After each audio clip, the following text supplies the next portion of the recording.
It was Sunday night, March 12th of 2023. One of my really good friends and I, both he and I well experienced within weapon safety, and we started disassembling our weapons, and there was a round in the weapon, unbeknownst to him, genuine mishap. Gun went off. When you're met with death whispering in your ear, you're gonna find a way to fight. You're gonna find a way. I'm not where I'm at today without the people that are in my life. Accidents happen. You learn from it. You're either gonna be a victim of it or you're gonna stand up and fight it and face it. What do I wanna be as a person, as a man? What do I want my life to be? And I just want it to be of service. I was never into film. Nothing about it was interesting to me. Growing up with a father that is hooked on film, it was like I was living with a film professor. I wanna be a husband one day. I wanna be a father of a lot of children one day. And I want those kids and my wife, when they see me, they see a story. And I want them to be proud of me in the sense of, if dad could do it, if my husband could do that, I can do it. You hate to see the conflict in a film, but when you know the resolution, it's like, oh, now it makes sense. That's a good story. Welcome to the show, dude. Thank you. Austin Brayton. Not often do I get the chance to collaborate with a guest and really care deeply and put a lot of work into showcasing and telling their story. And with you, I've gotten to do that. We've gone back and forth because you have an intricate story and it's a really, really impactful one. But it's been really cool to collab and really dig deep and talk about how we're going to showcase this one and how we're going to tell it. And so if you're listening, guys, I just hope you stay to the end. Austin's a really, really incredibly talented storyteller. He really knows how to make an image look good on camera. He's just had a lot of success, relative success recently after just now getting into the creative world in 2022, which is really cool because a lot of people work 10 years, 15, 20 years in an industry before finding the type of success that you've had. And so I just want to shed that light on you. You also had an accident happen that kind of set you back, and you've had some things in life that have caused you to change perspectives on how you live, and also caused you to just be in a place of humility, extreme humility. And so I just want to dive deep into that, and I want you guys to follow along, and hopefully you can kind of sit yourself on the couch with us and get something from this episode because, yeah, you have an incredible story, bro. Very impactful to a lot of people if they're willing to listen. Thank you. Yeah, of course, bro. Is this your dad, by the way? Yeah. We're going to get into that because it's a big part of your storytelling career is through your father, because he was a director in Hollywood, correct? Yep.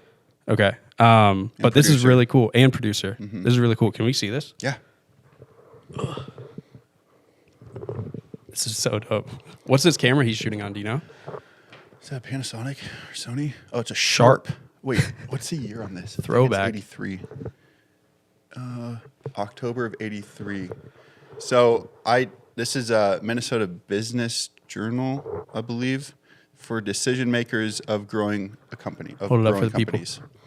And so I don't know the entire backstory of this just yet, but my dad and I believe a partner started Calvin David Media, I think back in the 80s. My dad was in the Air Force during Vietnam, came home, and he...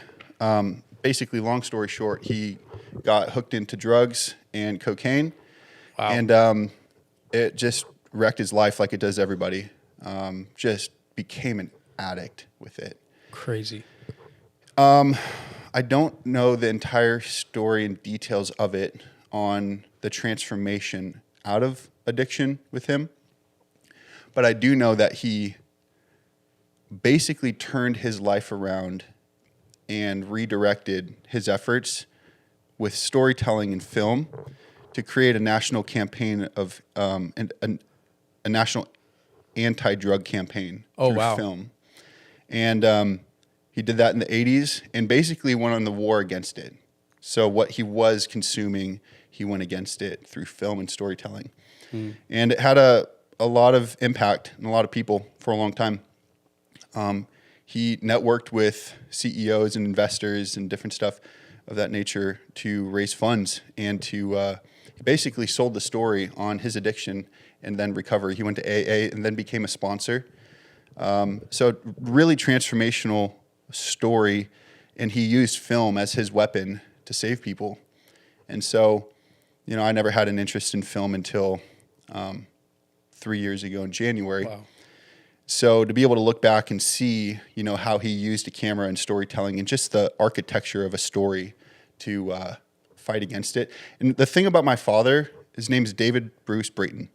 The thing about my dad is he is hands down, the most unapologetic man I'd ever met. Fearless in his beliefs and sharing them. And he made a big impact with a lot of people for a long time. And people knew him as somebody that was not afraid to share the truth, not afraid to share his opinion, not afraid to call bad things out either. And that is a very dangerous person against bad people. Yeah, very. You talk about like the balance of the contrast of violence and empathy. He encapsulated both so well. Jeez. So I think he really set the tone on how to, grow up as a man for me, and I'm forever indebted to him. So that's incredible. I wish I had the chance to meet him, dude. He sounds amazing. Yeah, you would have loved him. He would have liked you a lot too. That's so cool. We'll meet him in heaven. Yeah, we'll be up there. Absolutely. So, you said you only got into film 3 years ago now. Yep. About 3 years ago.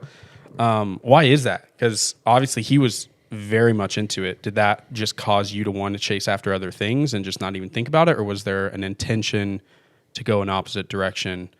And either way, why did you find your way back to it? Yeah, I mean, for most of my life, I was into music. Started drumming when I was 6. My stepmom gave me my first drum set actually when I was 7. So I started then. And just started banging around on them in the garage. All my neighbors knew us as like the drum house. And like I was a kid that was so loud. Mom put a curfew on it. You just hear the neighbors grumble as they pass. Honestly, actually, my neighbors were more stoked about it. Like, really, this kid's doing something with his life. Like I hope he goes somewhere with it. Which I never did, really. But did you ever start a band or be a part of one? I mean, at church. Okay, yeah. But no, not outside of church. No. Yet. It's downstairs. I mean, my brother. Imagine we go start a band right now. I just moved to Omaha. We just started a band. Wait, what do you play? Nothing, but I can sing. Oh, okay. There we go. We got a vocalist. I can be your lead vocalist. Dude. Yeah, that's all we need. It's just a vocalist and a drummer. It'd be some like European crap band or whatever. But, yeah. But no, just lay down tracks and then just drum. It's literally every worship team on pretty on much. Earth. Multi-tracks, a vocalist, and an electric drum set. Yeah. And a terrible front of house mix. Going in on the churches today. All right. Black magic camera switching system. We can fire it off, bro. We know it all. Back of our hand. Shout out churches. I love, honestly, if you want to get into film and you want to get good at video or anything in the arts, start serving at your church. I will never attribute anything to my fast growth more than the church. Like I served in my church and it essentially gave me a concert.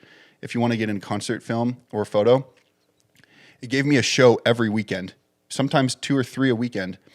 And that expedited my growth because I was in a no pressure, no contract, no budget environment where I could just trial and error for months. Right. And that's all I did at church. And it's a blessing to the church to be able to serve, show up with a completely positive attitude and excitement.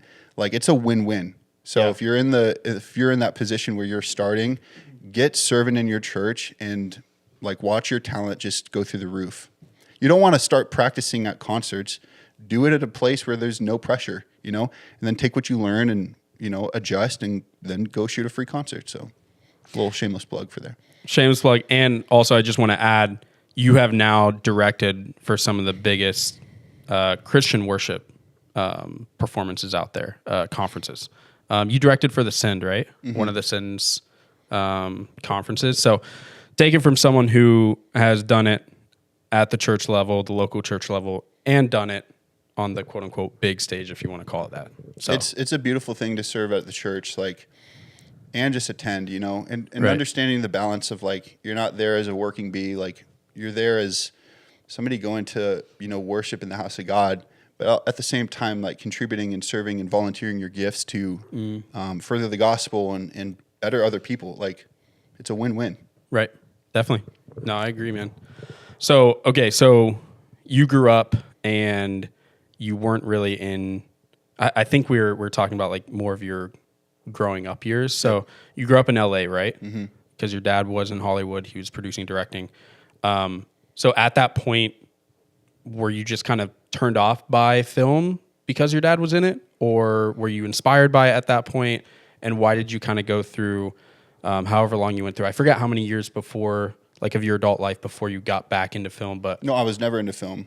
you were never into film. Never so had it. Why was that?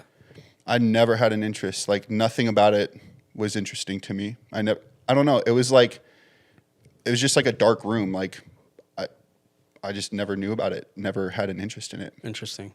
I was always into other things, and music was it for me. Music and skateboarding was it for a lot of my life, and airsofting, traditional like early 2000s dude stuff. Yeah. But I was never into video or anything like that. I was actually like a freaking nerd in elementary and junior high school and high school, or I would like fix PCs and like computers and like video game.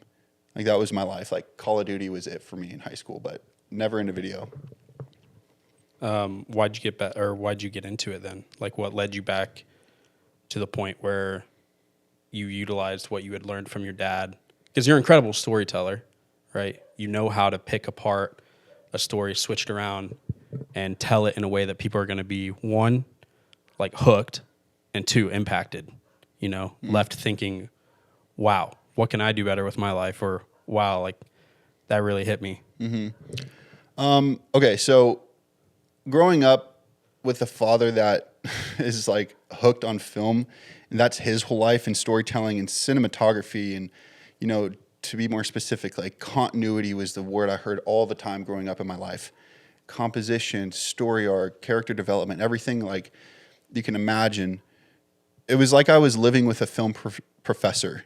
So like movie nights at my house, my dad could never get through a film without pausing it 50 times. Like he'd always stop it, break it down, and be like, you see that? Well, the reason I'm like 10 years old, I'm like, I don't care. Dad, play the movie. It's Lion King, like, or whatever, I just want to watch Transformers, and dude. yeah, and we're all just like, Dad, like keep the movie going, please. But the way I look back at it now, my dad unintentionally and unknowingly was planting so many seeds for years in my life, up until like 2019 when we would watch films together. Yeah. And he always was talking about film and story. But I never had an interest in it, so I never talked back to him about it. I just listened.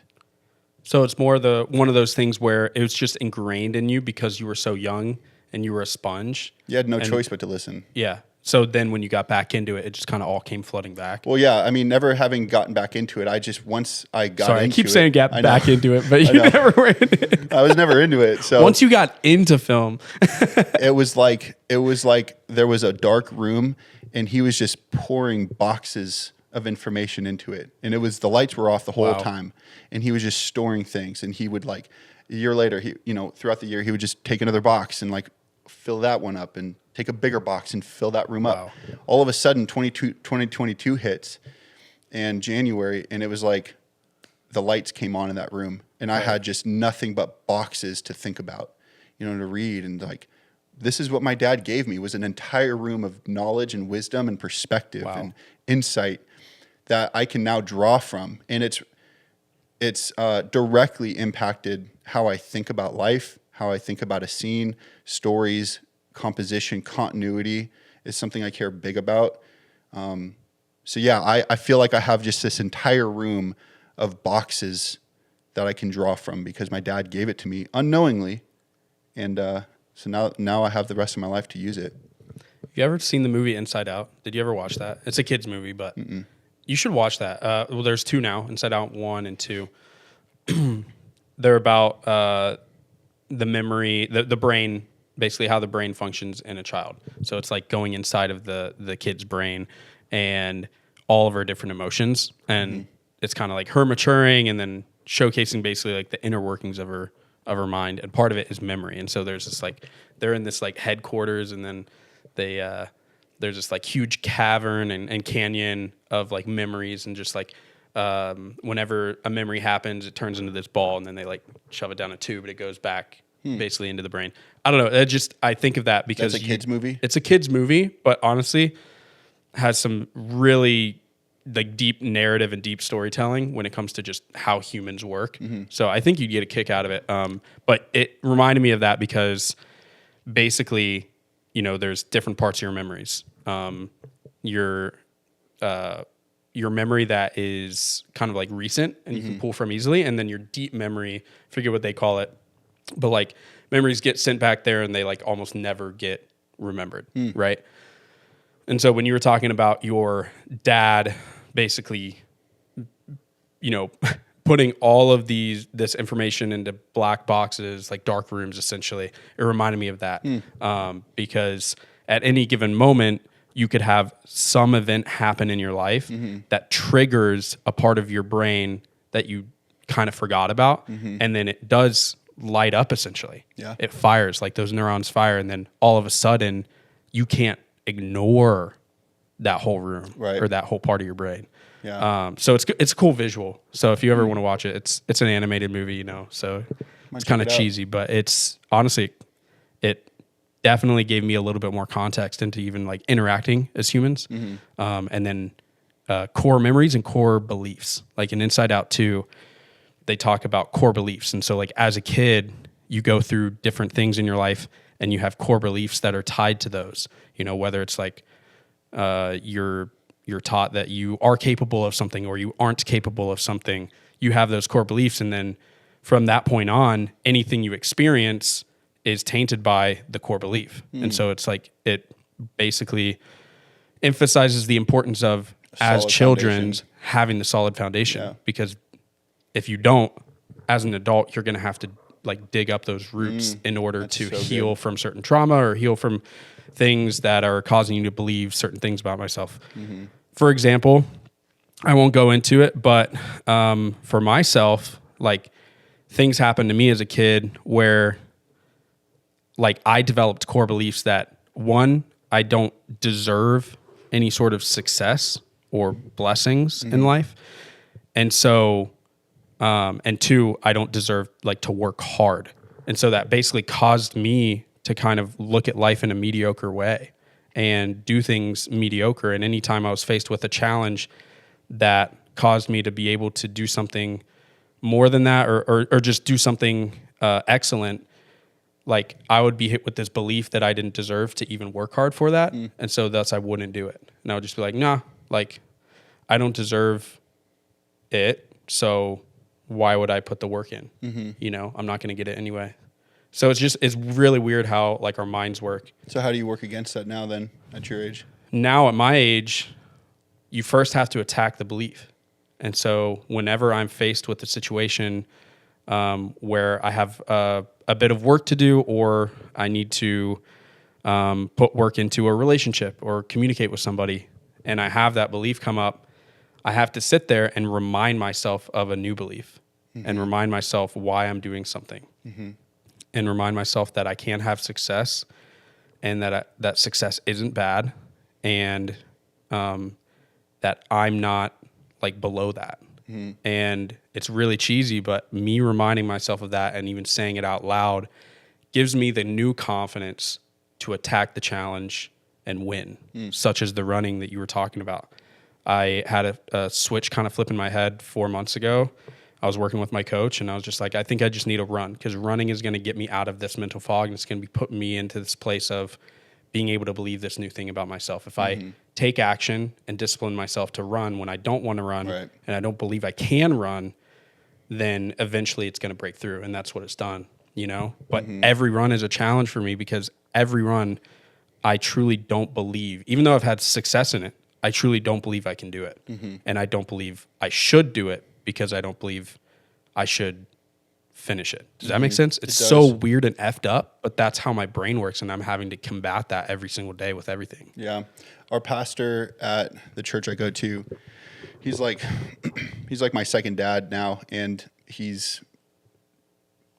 all I can say, he's an incredible man. And I think everyone in his life would agree on that. Well, he has this principle he talks about called grooves in the road, where if you're running down a pattern in life and you're doing things you don't like doing or that aren't producing fruit or good things in your life, it's kind of like driving down a gravel road. Yeah. Enough travel down it over time, it produces grooves, you know, kind of like what we were driving on when we were coming into my neighborhood last night. Right. You've got these grooves. All you need to do if you want to get out of that is switch lanes, drive over a new gravel road, and produce new grooves, you know. But sometimes we'll veer and we'll get caught in that last, that old lane, and just it'll, steer us back in. It's going to take time to produce new grooves. Yeah. And the only way you can do that is by driving, which is action. And the only way you can do that which is action, right. Whether it be mentally reminding yourself or just running. Yep. No, dude, I agree. It's a tough battle, that's for sure. But it's worth it. Like Keep it every up, bit brother. of it is worth it. Thank you, it bro. up. Thank you. You're an inspiration, the way that you are disciplined in your life, the way that you've lived, like even just spending 72 hours with you. One thing I told you about was like, I admire the way that you care about the details and the little things. And that's something that I'm trying to be better at, because it's not second nature for me right now to just care about the details of every little thing, but that's something you do well. So just know that, Thanks, you're, you living your life is inspiring me to live better as well. And I know it's inspiring so many others. I mean, being here in Nebraska, like I've been able to meet a few of your friends and family, met your mom. And so I can just see that you as a person are inspiring so many people. So keep it up. Thank you. Thanks, brother. Can you talk to me a little bit about just storytelling and how you go through creating not just a piece of content, but creating a story? Like, what do you look for first? Yeah, that's an interesting question because I feel so inadequate to talk about that. Like, Really? I feel like Why? I just learned how to storytell yesterday. I don't know. I still feel so fresh in it, and it's such a like colossal concept to me sometimes that it's hard to like say I'm a good storyteller. I mean, everything you said was so generous and kind, but I don't think that way about myself ever. Yeah. And so like I really have to work against second guessing myself and my abilities, kind of like what you were saying. Right. Where I'm like, is my work good enough? And I think the antithesis of people like us and creatives in this generation is like count, is view count, is share and comment count. True. Because that is kind of the barometer of success if you're looking through it, the lens of that. So I think working against that is tough. And so I feel like I'm in this like growing place where I'm working against that belief, is if my work isn't shared, liked, commented, or whatever enough, Right. It's not good. So I just want to get that out there contextually, like, Well, I'll affirm you again. You are a good storyteller. Obviously, there's levels to things. right. There's levels to my running, but I'm a lot better runner now than I was 4 months ago. And you'll keep getting better. Yeah, exactly. True. Yeah, it's so true. right back at you. But point. okay, at this point now, then, what do you look for? Yeah. I look for conflict and I look for resolution. Okay. The one thing that has significantly, I look at my life and I think of epiphanies and moments that have altered my beliefs. And one of them happened probably 2 weeks ago, whenever I was super sick. I'm in bed and I came across this South Park creators interview. I don't remember what year it was from, but essentially the writers of South Park talked about this storytelling concept called therefore and but.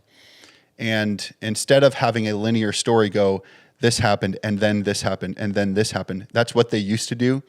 And if I'm butchering this, I'm not saying it verbatim, but I'm saying the concepts to my memory. Do your own research. Yeah, for real. Instead of having like a linear, this happened, and then this happened, and then he dropped the book, and then he turned the corner, and then he met the person. Like it was very staccato in their storytelling, and there was no success to their knowledge. Like they weren't seeing their stories hitting. And then it took them a long time, they said, to discover this idea of therefores and buts. So, say I'm sitting here and I drop this magazine, on a park bench, and then right when it drops, somebody walks in front of me and picks it up for me, and I look up, and then later down the road, that ends up being my wife. This happened, therefore that woman stopped to pick it up. Therefore I met her. It's not a and then thing. Or it's like, I dropped this and I thought that was going to be my wife, but she walked away. Right. Now I'm deflated, Yeah. You had this like roller coaster of emotions through the whole process. This happened, which causes this happened, which causes this to happen, but this happened, which caused this to happen. It's like the therefores and buts. So the buts are kind of like your setbacks in the story. So you have progress, altercations, setbacks, or like, yeah. Okay. And therefores are the result of an action, So I learned this concept, and at least that's how I interpreted it. I think, I'm looking through life now, and it's that, honestly, that video is probably 45 seconds, and it changed how I look at life. Like, I look at therefores and buts in life now. And then if I want to tell a story, when we were trying to find that one spot on the highway of like, how do we finalize this vlog with one beauty shot with anamorphics? We need to find a spot, right? And we're finding it, or we're looking for it, and we're not finding it. To add an interjection there, the buts. It's like, I don't know if we're going to find it. And the butt would be, but we didn't find it. Yeah. But the therefore is like, we kept looking and looking, and then we found it. And it was honestly, I'm so glad we looked and waited, because we sat on a rock and we shot with that beautiful scenery. And I'm not going to say what else was there, but we had this beautiful scenery behind us, and it was worth it, Yeah. So I'm just like looking through I was life. very doubtful too. Yeah. So you were like, let's find it. I'm like, bro, we got to go back. Like, we got to find this spot back there. And yeah. Like, no, and then we'll literally right after that, there was like no snow and nothing to see that was, of any beauty. But then the snow came back. It was really weird. Yeah. Yeah. No, that makes a lot of sense. There's levels to storytelling, and I feel like that is such a level up, because creating conflict is what creates emotion for a viewer too, because they're going through the highs and lows with you or with whoever's on screen, whether it's a narrative or documentary. So, or even a concert. Funny enough, like, yeah. There's this clickbait, brain rot. There's this highlight recap video type content. And I'm not neglecting that or degrading that one bit, because I make it and I believe in it. And I know my friends make it and I love it. But there's another level to it that's stylistically a little bit different, where, if you want to tell a story about somebody that's showing up at the concert, you dive into a 17,000 person arena with this artist and you find one story there or three. And, say this woman has her dad who's on his last, month of living with terminal cancer. And he grew up listening to this band. And his last dying wish was to go to this concert, this is the last one that they were in town for, with the mom and the dad, or the daughter and the dad. And this is the last time that he could see them. Right. You find that story, and all of a sudden you just have a different type of story content piece, that connects. It's like, holy crap. And people think about that concert in a completely different way. Right. And then all of a sudden you have that, therefore the band heard about it, but where are the buts and the therefores? And then the band brought the dad up. Yeah. It's but he the was in hospital a couldn't let him or something. Yeah. Therefore, somebody found a way to usurp the authority and then brought him out and got a pan picture and all this stuff and signed and everything. Right. And then, a tribute song was played. It's like, how do you find that story and tell it? That like gives me chills thinking about it. Like, especially even in a concert world, like there's stories everywhere. Yeah. You have to search for them. You got to search for them and be open to it. And at the same time, like, know when to direct the direction and when to not. Wait, can you explain that a little bit more? So like, take that story example where it's like, oh, this isn't going to work. He can't get up there. We're going to find a way to make it happen. Where do you step in as a guy, or director? And I don't want to say like, encompassing the whole production, but like, how do you take initiative to make the resolution happen somehow? Nobody wants to see the story end where it's like, oh, the dad couldn't get on stage and the band kept playing. It's not a happy ending story. No, it doesn't make anybody feel good. Yeah. But there's ways where it's like, let's find a way to make that resolution happen. So if you see the story and the conflict, how do you find the resolution? How do you get there? Yeah. Or you're like, yo, this dad has his last month of living, and this was his dying wish to go to this show with his daughter, that the resolution would be to have him on stage with the band somehow, and they play his favorite song, and he's there with his daughter, you know, and like that's the resolution, then work backwards. Right. Yeah, it helps you piece together the different things too, and know where to ask the right questions, especially in like documentary storytelling. Right. You know. But with run and gun, it's hard because there's so much going on. Everything's spontaneous in the moment, you know. And so I think I've just been forcing myself, like looking around constantly in life, it's just getting those reps in with running, you know. Right. Like I'm just constantly thinking about resolutions, conflicts, Right. all that. So how do you do that with like current clients? Because you're working with Hulk Hogan currently.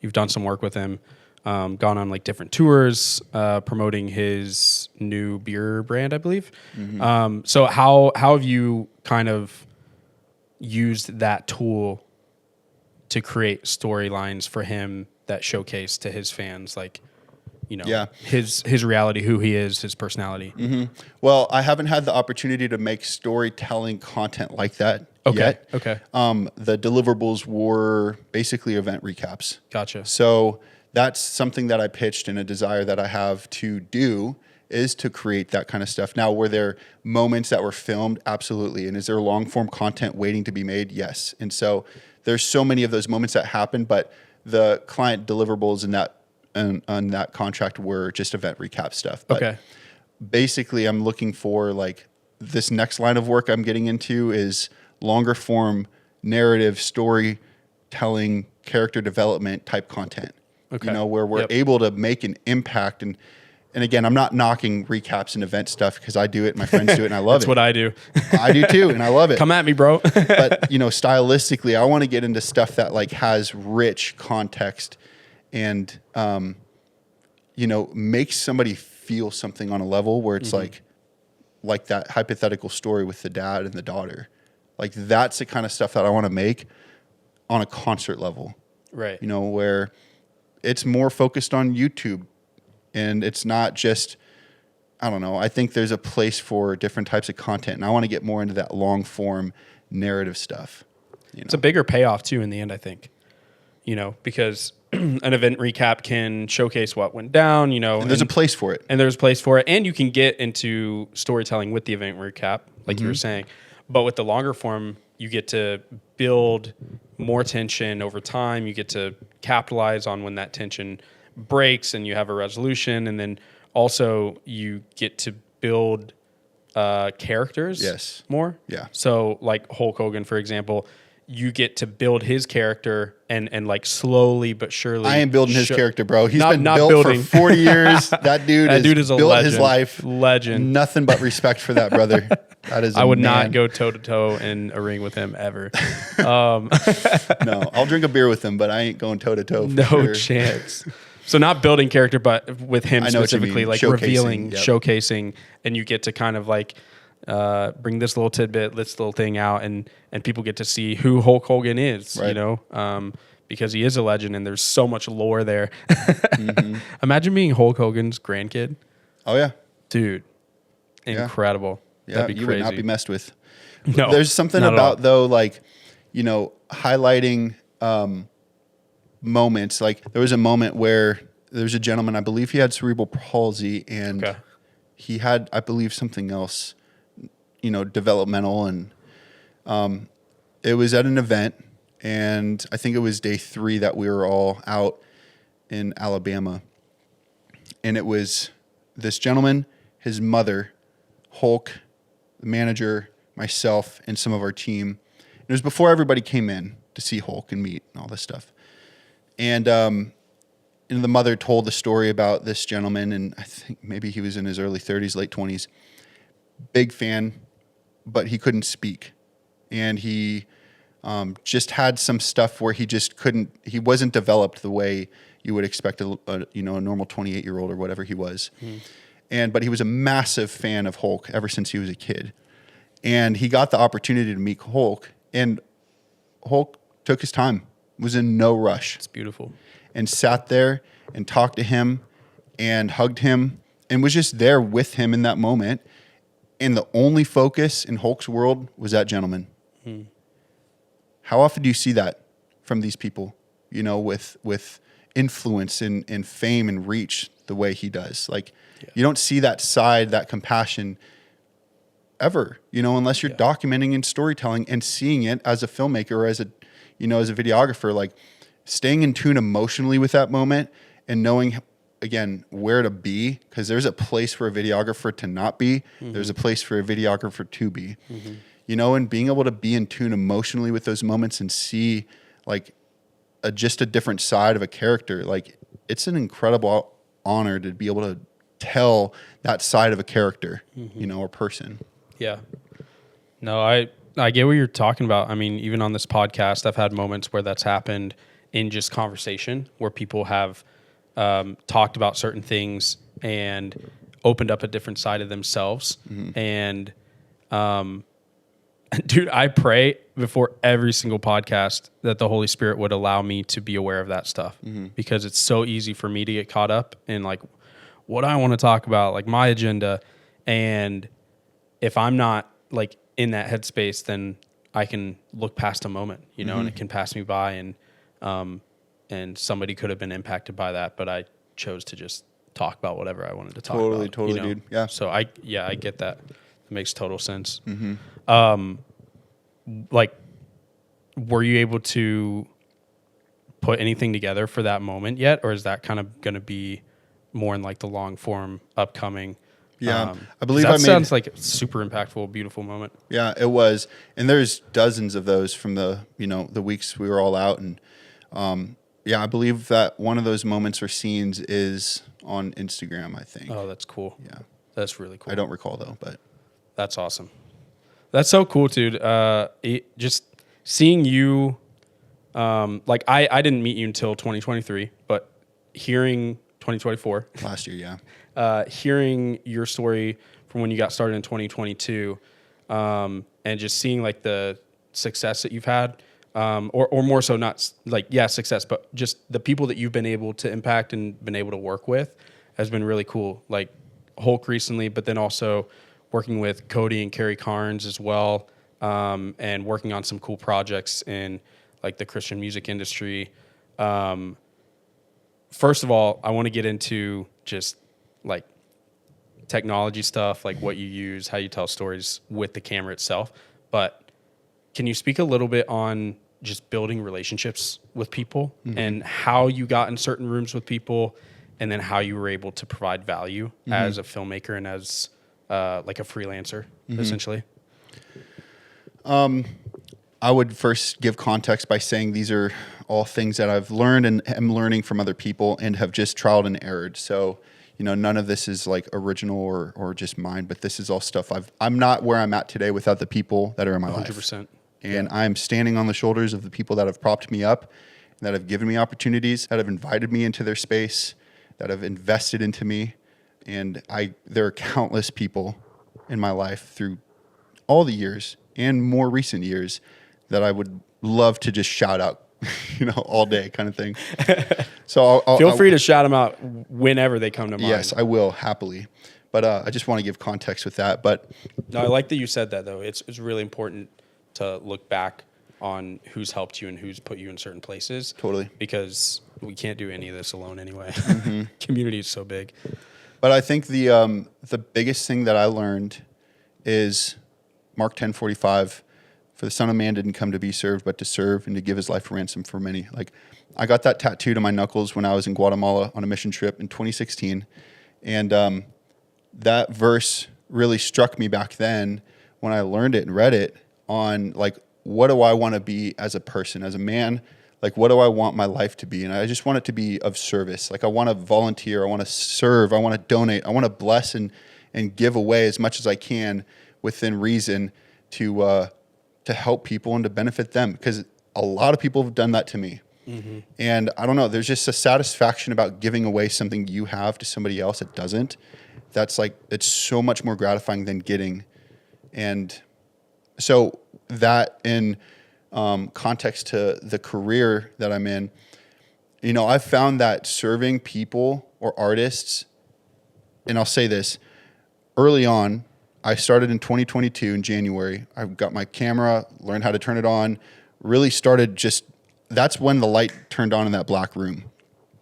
I borrowed a buddy's camera, OC, who you met earlier. Shout out Mike. Thank you. Dude, Mike, you're a legend. Literally. From a 5 to 10 minute conversation.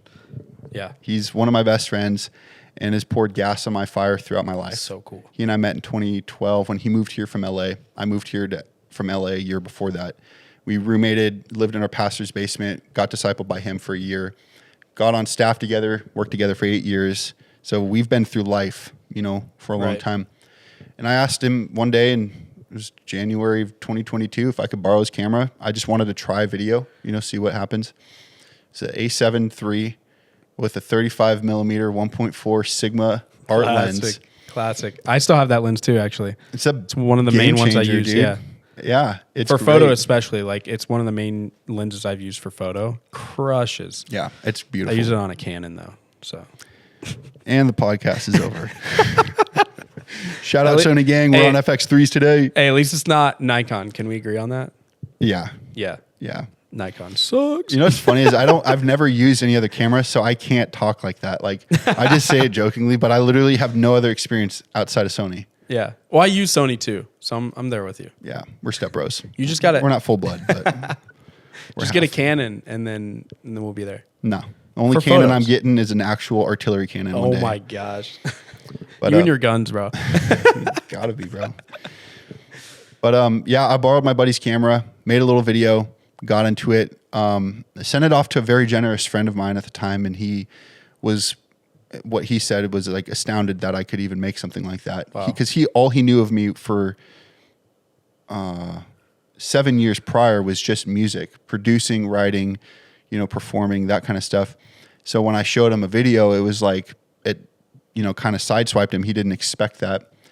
And at the time he owned a business and needed, video content for it, and was like, and he's extremely generous, wealthy, pours gas on people's fires and believes in them, to the point where he'll invest into somebody somewhat blindly, which is dangerously good. Yeah. Because if you can do that and see potential, you don't see it now, but you see potential, and all of a sudden somebody's thriving and like on a different level because of that guy's somewhat blind investment. That's the kind of people, that's the kind of person at least I want to strive to be. I was going to say, we need more people like that in the world. Yeah, yeah. Let's see past the present.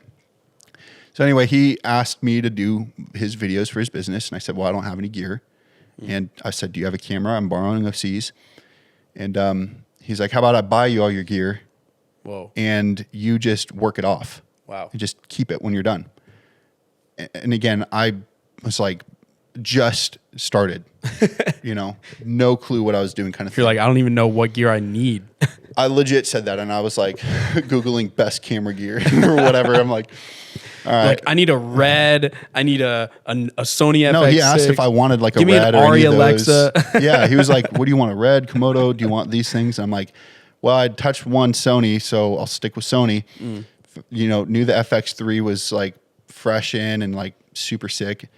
And so he basically wrote a blank check and like let me pick out whatever I wanted. Wow. And we agreed that I'd make content for him, and then at the end I would keep all the gear.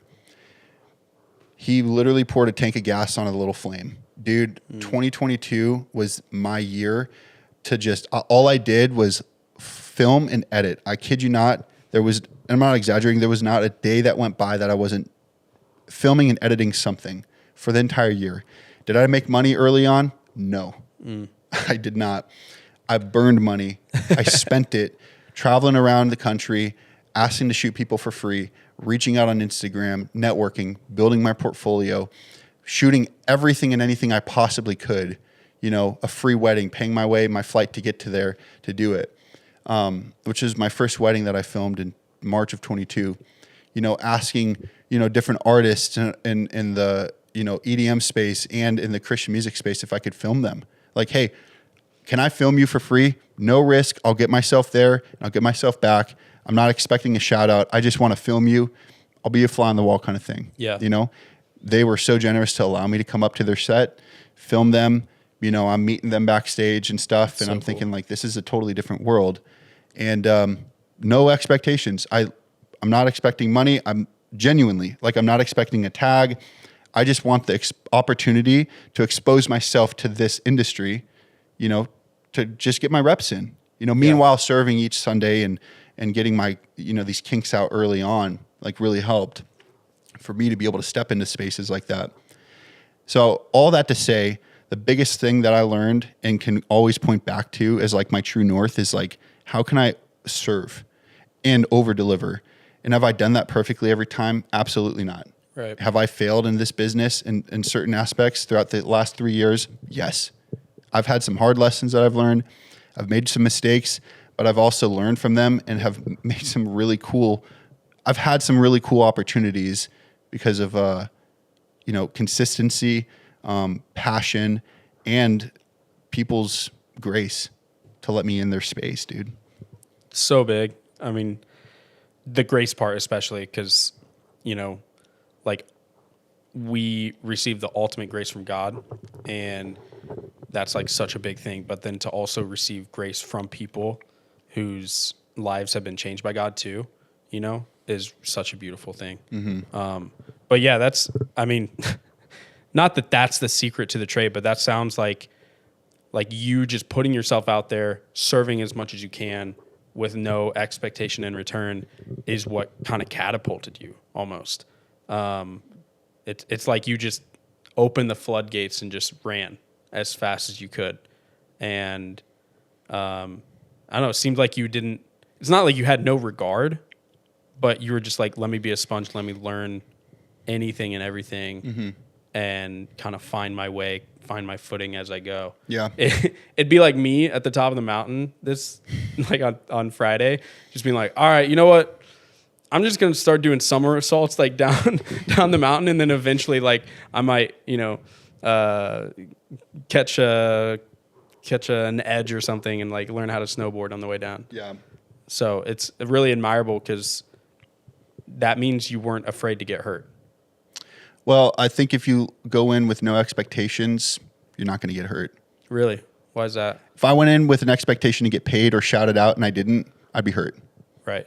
If I'm going in there offering to film or going there to film and this artist doesn't tag me or whatever, or, is not generous or pays me, of course I'll be hurt, But going in with my own, security, knowing like the only reason I'm going into this is genuinely for the art, and the opportunity.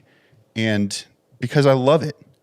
If I'm only doing it for that, early on. Now, again, you got to be practical and obviously within reason. Like I said, I want to be generous within reason. Like I'm not just going to give my camera away to some dude unless somehow the voice of God tells me to, then I can't not. But like, generous within reason. So I've got to make a business. I've got to make profit. I've got to build upon it. Right. But I'm talking to like the dudes and the chicks that are early in their career that are trying to like get their feet wet.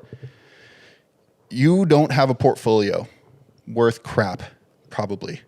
I didn't, and to expect money or a shout out or whatever, to have any expectations with no leverage, you don't have that right now, And so like get off your high horse and go serve and go bless and go be extremely generous and humble with no expectations, and watch how your life will change upside down.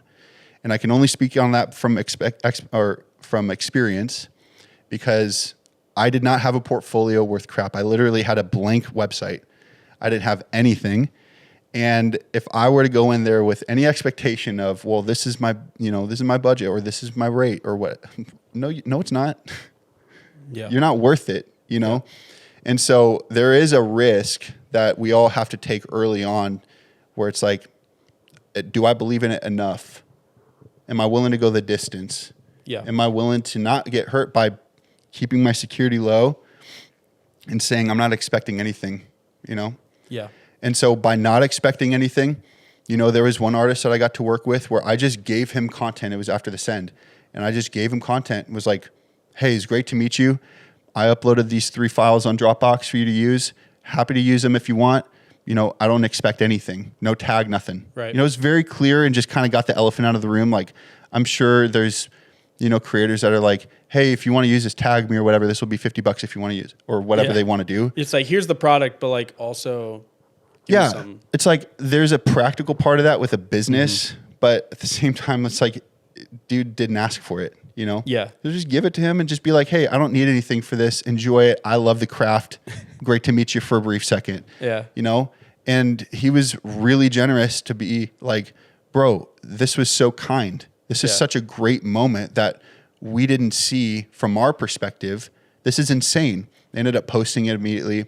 And he Venmo'd me like $100 or $200 or something like that. That's cool. And then was like, hey, here's my number. Call me. I want to see if you can come down to Nashville next week, kind of thing. Yeah. And that was Cody and Carrie.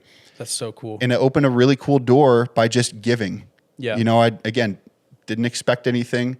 If he would have not responded to my DM, I'm not hurt.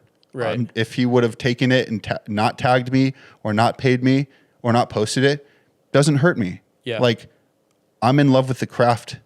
I'm not in love with the result of, my ego or whatever getting boosted. So, bro, an image came into my mind when you were talking about like giving but expecting something in return. And you ever like drive up to a stoplight like in the city and those guys come and like wash your windows or whatever? And you're just like, bro, I didn't ask for this. Yeah. Like, please stop. And if they glare you And down then when they're you just drive glaring away. you. Yeah, they glare at you like, because homie, you didn't pay them. Now I'm really not going to pay you.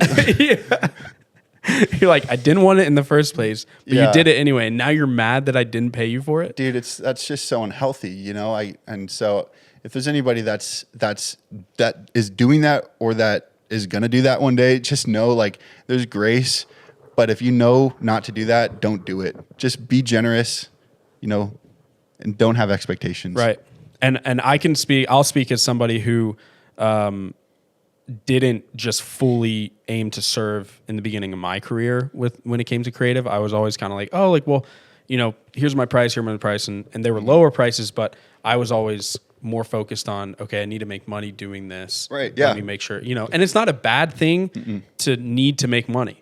But something I learned, and low plug, go watch the episode with Reese Hopper, because we talk about this a lot, about freelancing. A lot of good tidbits in there. Reese Hopper from Instagram, like the famous one? Yeah. Dude. Yeah, the famous guy? Yes. No, I'm serious. Reese, you're so famous. Bro, Reese, I don't know you, but the fact that you were on this guy's podcast, I think he has a newsletter, doesn't he? He does, yeah. Bro, if there's one person that I like screenshot his content on his stories and just regurgitate, so cool. Thank you, Reese. Dude, I'll connect you. Come out to directly LA. Impacted how I view freelancing. That's so cool. That's so cool. Reese, that's amazing. I'm going to go watch this when you leave. Watch it. Hey, be like Austin. Watch it. It's one of my favorite episodes, besides this one. But no, we talked about this lesson in that podcast, and he talks about it in his book, about, needing to make money, obviously, as a freelancer, but choosing a job outside of the career that you're pursuing and the art that you're pursuing to make that money so that you can serve better with your craft and with your art to get to the point where then you can serve people and actually make money doing it and get good at your craft, And so I didn't do that for a little bit when I first started. I found ways of doing it, but I always was like, okay, let me make a little bit of money doing my craft too. Right. So I never like fully gave like left and right, like you're saying. So take it from me, do what he did, not what I did, because he has a lot more success, and it's not all about success, but that's the faster way to getting to a point where you have respect with people and you get better at your craft because you're just doing it to do it and you're not doing it to make money. But while you're working on your craft, if you're not able to make money up front and you're in a position where you're like struggling and you need to pay bills, just go find a job, whether it's door dashing, Uber, whether it's working at a grocery store or using a skill that you already have, whatever it is. It just takes the pressure off of it, and you're able to serve people better. Yeah. Yeah. Yeah, come to LA. I'll introduce you to Reese, bro. He's a good friend. That's so funny. He's awesome. He's awesome. He's got so much wisdom, and talk about a guy who's put in reps. Reese has put in a lot of reps. I could tell. A lot of reps. He is one of the followers or people that I follow that I constantly watch his stories on, and I'm like, what am I going to learn today? That's so sick. Mm-hmm. Yeah. Reese is my, are you on Strava? I have the app. Okay. On Strava, it's a running social media app for people that don't know. Reese is my top liker. Like he's always giving me kudos and liking my runs and encouraging me. It's the kind of people you want in your life. Seriously, bro. For real. I'm very thankful for it. I don't want to get too down in the dumps, but I want to circle back on something that you had said earlier, and I want to hit on a part of your story that's a little bit more solemn.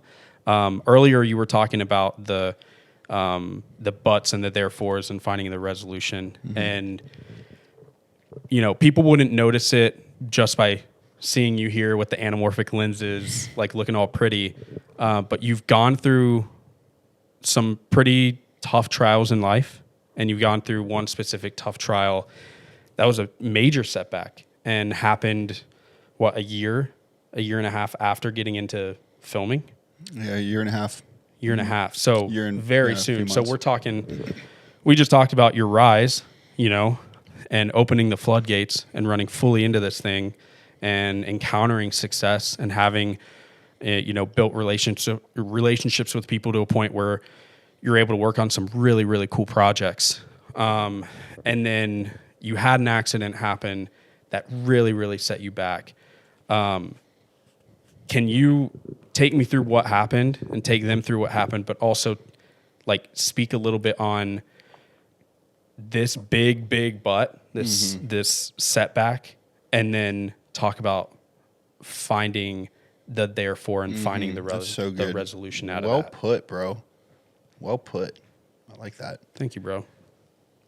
One of my really good friends and I, we were at his and his wife's, one of their kids' birthday parties, and we talked about coming home and cleaning guns together. He was in the military, well-versed in weapons and a lot of, good training and exposure to that. And I've been around weapons my whole life, and safety has been paramount for me, as in regards to, you want to have fun on the range. You want to have, fun dry firing at home and stuff. And so, but when it comes to weapon safety, that's I don't take anything lightly when it comes to that crap. So, both he and I well experienced within weapon safety and all that. Well, it was a routine gun cleaning night for us. It was nothing out of the ordinary. And, we were at his house, and we were cleaning our weapons. Got there, I set my ammo well aside. We started disassembling our weapons, and he showed me his wife's handgun, and it was clean at the time. And I'll kind of get into the details because the context does matter as far as the story in this, so there's no misinterpretations. But he showed me his wife's new weapon. And it was clean, and so I handed it back to him, and he put the magazine in it and set it aside behind him on a bench. And so we continued what we were doing with gun cleaning, and a handful of minutes later, probably mid-conversation, he grabbed the weapon to begin disassembling it. He wanted to clean it anyway. And so in order to disassemble a Glock, you have to pull the slide back, pull the slide lock down a little bit, and then pull the trigger to push the slide forward. At least that's how we've been trained to do that. And so the whole mechanics of disassembling the Glock happened. Well, however, if you do that with the magazine in the weapon, you essentially just chambered the round. And when you go to pull the trigger to take the slide off, you have your hand on the slide, you pull the trigger, and you slide it forward. Well, there was a round in the weapon, unbeknownst to him, genuine mishap. And gun went off. A weapon was pointed down at the dinner table, and my right thigh was underneath it. And it was a self-defense round that he had. And so the bullet went through the table and just opened up my leg. Jeez. And it severed the femoral artery completely in half. Talk about the worst spot to be shot. Literally. Like, it had to be there. Literally the thing that you need most in your body. Yeah. And so it severed the femoral artery in half. I believe it cut the nerve in the vein because it tumbled and stuff. I believe that's what my surgeon said. And got lodged in my hamstring. And so right when the gun went off, I just remember all my sound, all my hearing went blank. It felt like if you were to punch my thigh, it just felt like you punched it. And I remember the instant smell of gunpowder and looking down and just, dude, adrenaline rush is a different level of feeling. I just remember the adrenaline was just, it was like I got a 10-gallon bucket just dropped of adrenaline through my body. And I was wearing blue jeans at the time, which I actually have downstairs. I have all my clothes that I was shot in downstairs in a bag. I totally forgot about that before we started talking about this. That's crazy. I was wearing blue jeans at the time, and I just remember sitting back in the chair and seeing my leg was full of blood, like the jeans were soaked instantly. Oh my goodness. And it kept going and going. And so all of this is happening in, a matter of seconds, but it felt like minutes for me in the moment. And so I sit back and, my buddy drops a gun on the dinner table and we both stand up and I just yell, I just say, get me a tourniquet. Like it was an immediate knee-jerk reaction to say, I need a tourniquet. And to give context to that, for probably since 2015, I've been training with tourniquets. I've always had a tourniquet on me at the range, an IFAC full of like chest seals, tourniquets, anything I need for a traumatic injury if somebody else were to get shot. Or, and I've carried concealed for a long time and have trained by some extremely proficient trainers and, kept up on training and consistency and all that stuff. So understanding the importance of a tourniquet in a carry situation, I always hoped I would never need it, obviously, for any circumstance. Right. But I always knew, like, if I were to be carrying, I always need a tourniquate somehow. Like, if I were to get hit, if somebody else were to get hit in a mass shooting or whatever. Yeah, I'm sure you'd want to use it on somebody else. Absolutely. If I had to, anything, it's kind of like having a fire extinguisher. It's like, thank God I have one, but I hope I never have to touch it. Same thing with the tourniquet. Obviously, same thing with the handgun. Yeah. Any kind of form of self-defense. Yeah. Can you explain what a tourniquet is really quick, actually, for people that don't know what it is? Should I grab one real quick? I can just go grab one. Yeah, All get it. Hold on. There he is. All right, so this is a tourniquet. So this is a NAR Cat 6 tourniquet. And essentially what this does is it uses wrapping pressure and a mechanical force with this stick called a windlass. Dude, I'm windless. I'm out of breath running up the stairs. Jeez. So it uses wrapping pressure and mechanical force with this windlass to basically cut through muscle tissue and skin to compress everything to stop an arterial bleed. Okay. Best way. Well, you have experience. Does it hurt to put on? Not with adrenaline. Okay. It hurt later, but no, getting this on, all I wanted in life was this thing. Like, in that moment, all I needed was this thing on, and I knew I was going to be good. And so, yeah, basically, I ran downstairs when the gun went off, and he ran down with me, and I knew his gear was in the basement, and everything just felt very robotic for me. It felt like I felt fluid, like I was calm.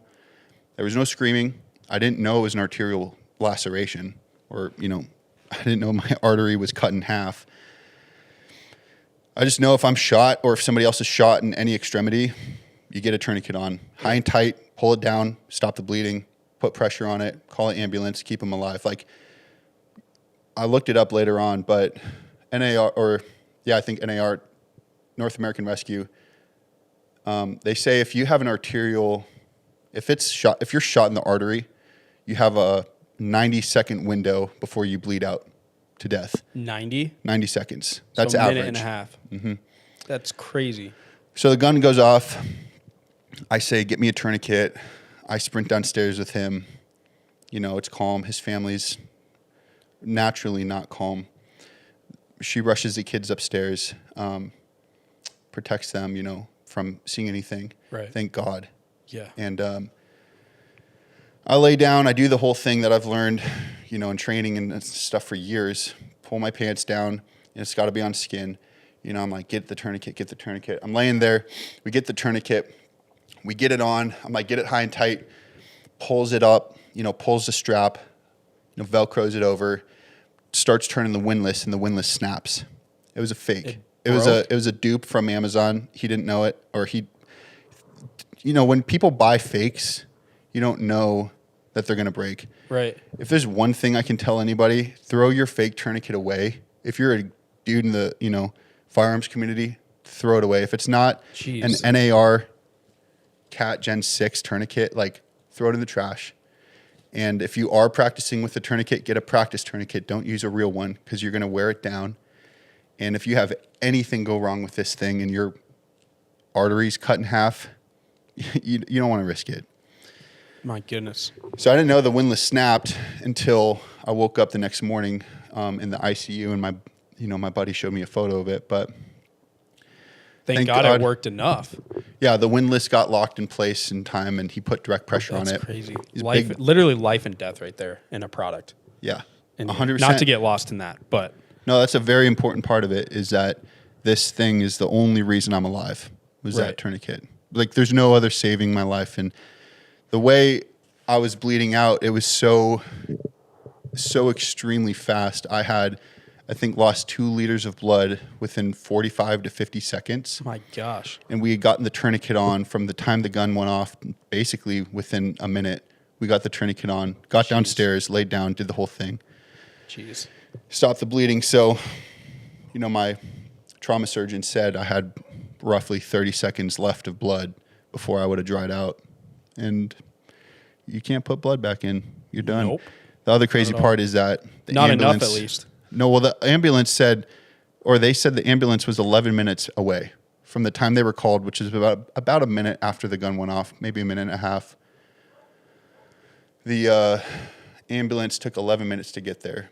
So on average, you've got 90 seconds of blood, You're done. You're done. So.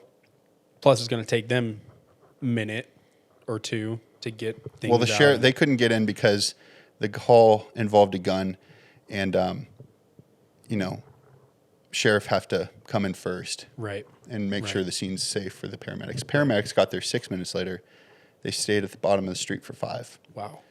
I found out later. So Well, I'm laying there. My buddy's got direct pressure on me, keeping me awake. I'm keeping calm, not trying to freak out. I'm just like controlling my breathing, keeping my mind focused, staying in the fight, staying awake so I could stay in the fight. And, I'm just praying, like, Lord, just save my life, please. Like, I don't want to be done here. I'm not done. I did not know how bad it was, but I just knew I was shot. And he, accidentally shot me. And so I'm laying there, paramedics come in, and they put me on the stretcher. They take me out, dump me with fentanyl, takes the pain away, I pass out. I wake up intermittently, throughout the ride and in the hospital. And then I went under for surgery. I think I got out at like 12 a.m. I was shot at 8:32 that Sunday night. I think I got out of the ICU or the ER at probably 12:30 or 1 a.m. So they called in one of the best trauma surgeons in cardiovascular, that world, in for the night. I think he was on call. And so they did what's called a fempop bypass, femoral popliteal arterial bypass. I believe that's how you pronounce it. If it's not, correct me. But nurses out there, let us know. They basically take a vein from my left leg. I think they reversed it, attached it inside my groin, ran it down my leg, and attached it inside my calf. Wow. Because the artery was cut in half, like they had to There's make a no new fixing arterial it. pathway. Yeah. And so they did that, and because there's so much blood pooling in your muscles and in your thigh, I was at risk for what's called compartment syndrome, which all that pressure in the cavity of my thigh can constrict blood flow to the rest of my leg, which could kill the leg. So I was you at a could've high lost risk it. I was at a high risk for amputation. Jeez. And the only way that he saved my leg and my life was by doing what's called a fasciotomy, where you basically, gross, so sorry, but you cut. It's kind of like if you're, throw a bag of hot peas in the microwave and you're just cooking it for minutes, and it's just expanding. You got to release the steam somehow. So you cut a little edge on that and you release the steam, and the bag just dissolves a little bit, essentially the same thing with my leg, where they have like an 8-inch scar here and an 8-inch laceration here and here on either side of the bullet hole. And it let all the blood pool out and just, it like released all the pressure, which allowed me to keep my leg. Yeah. Because they almost had to amputate it that night. And I think from Monday until Wednesday, I was at high risk of infection and amputation as well. So I basically was waiting to hear if I was like, they were going to cut it off or not. And they were going to cut it off pretty high up. Like it was going to be a high cut. Yeah, it's not like it's a like ankle or knee down like this is. No, because the bullet went right in the middle of my thigh and Insane. past the bone and all that stuff. So yeah, That's insane. That was a wild Sunday night. Not what I was planning on. No doubt. Well, you're sitting here. You're alive to tell the story. Yeah. You have your leg. There's so many questions that I have, but one thing that that I'm really curious about is just your relationship with your friend. Mm-hmm. Because when we had talked about it earlier, you were like, yeah, he caused the accident, but he's also the one who saved me. Mm-hmm. Can you explain that a little bit? Because for me, that's such a hard, I can't even imagine going through something like that and learning to work through that and forgive. And I don't really have words, but can you give a little context there? Sure. I've never felt angry toward him. I've never had bitterness. I've never talked slander about him. I've never felt ill toward him. And it's a weird, I'd call it grace, because it's not something I'm necessarily, I don't know. I feel like it's otherworldly, and we'll call it the Holy Spirit, but I don't feel, I've never felt anger toward him. There's this weird dichotomy where it's like, yes, he's the one that caused it by his negligence. You got to call a spade, but at the same time, he's the one that kept me alive, that saved my life, that, applied the tourniquet, that kept pressure on my leg, that kept me awake, that it was a team effort to save my life. Yeah. And it was a genuine mistake. People get in car accidents. People, turn their head away and hit a curb or so many different things can happen, and there's an accident always waiting around the corner for people. And so I can't harbor bitterness over a legit negligent accident. Mm-hmm. I don't know. I haven't been able to, and I've not wrestled with it. Mm-hmm. I don't know why, but I have felt so at peace knowing like the resolution of that issue was he helped save my life. Mm-hmm. And not only that, he was there every day, most of the day, in the ICU with me.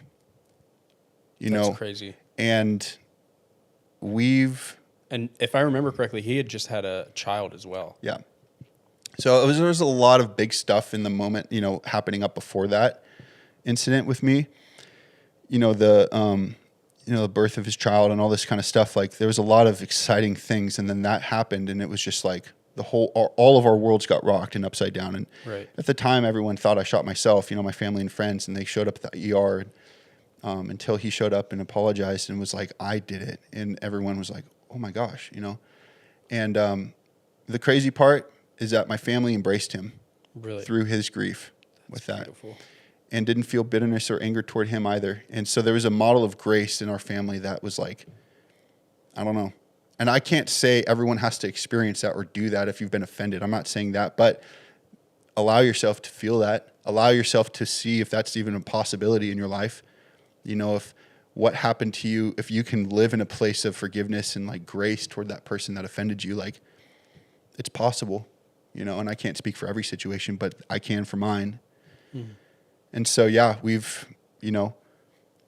maintained our friendship after, and it's been tough for both of us individually. And, I've been able to check in with him, and he's checked in with me. He took me to the, post-op stuff for a while after and really helped me through it. And so, I don't know. I've got a lot of respect for him for how he handled it. And he's a good bro. Accidents happen. You learn from it. You're either going to be a victim of it and succumb to your injuries or your issues or mental instability or whatever, or you're going to stand up and fight it and face it, And as a man, you choose to do it. It's just what you do. I don't know. Yeah. How else to put it, really.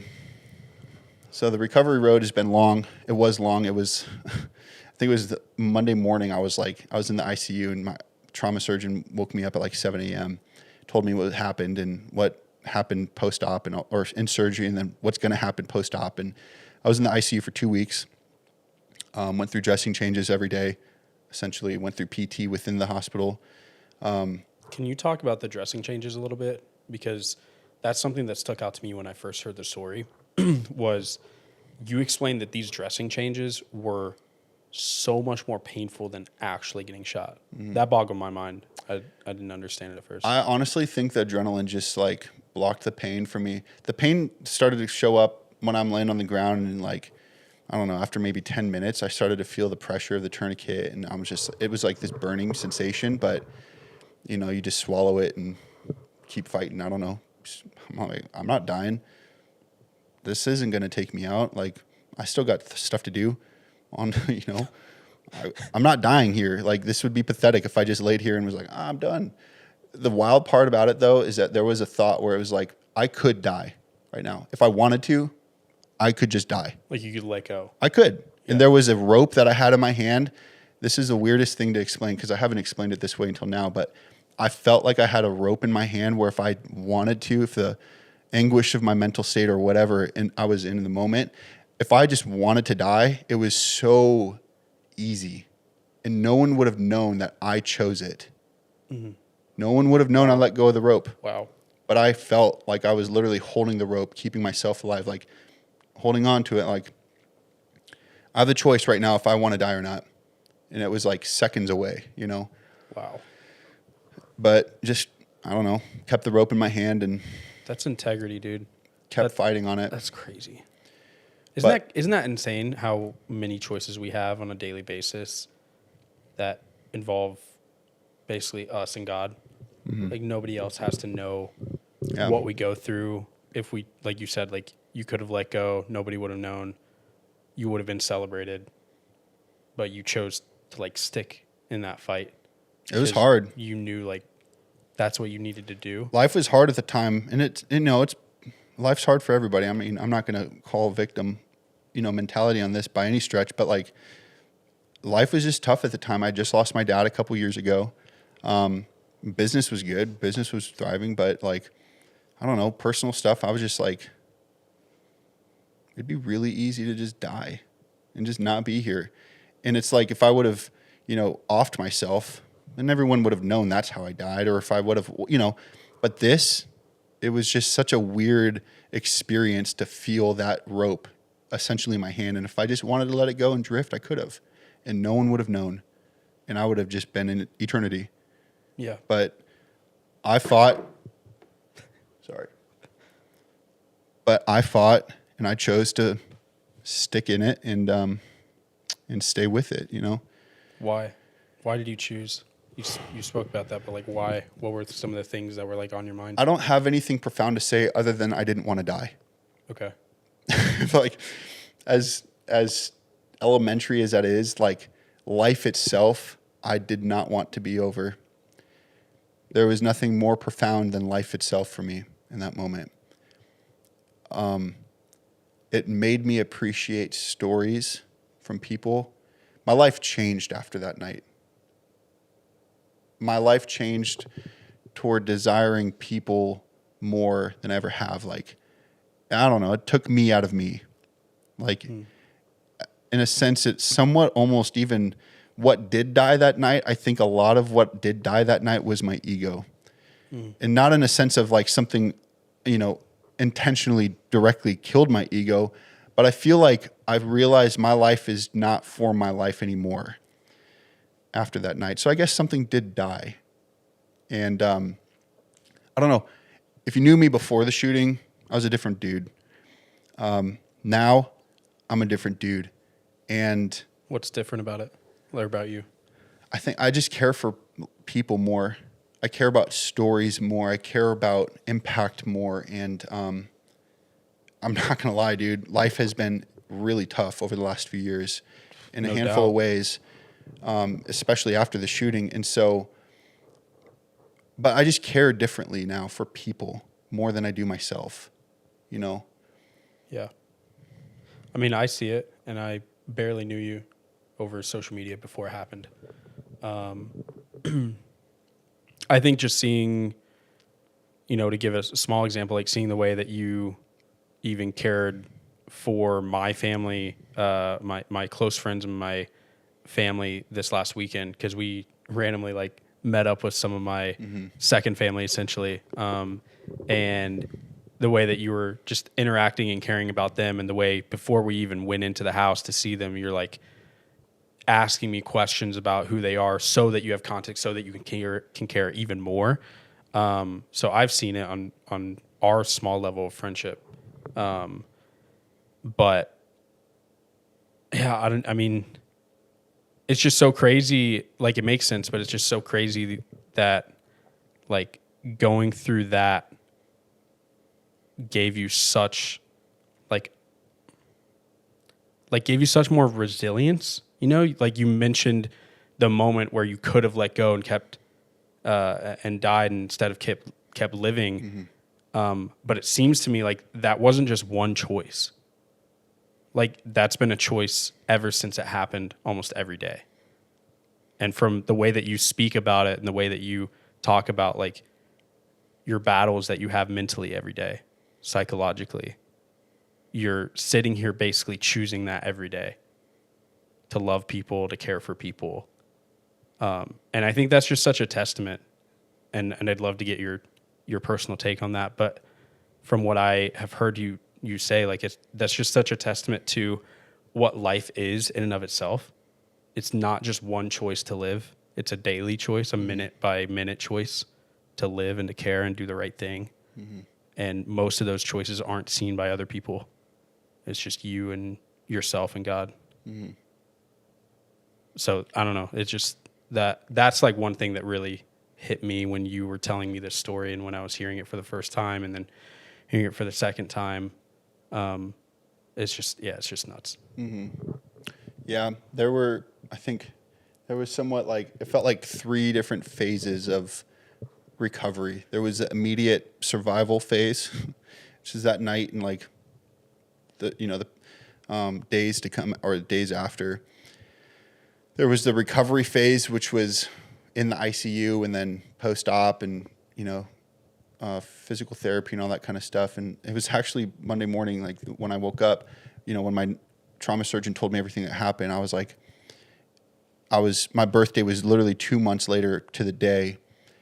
And that morning I said, I'm laying there with, 8-inch holes, 2 of them in my thigh and a bullet hole, and, a 10-inch laceration up my groin and a 10-inch down my calf and a bullet hole exit wound in my hamstring.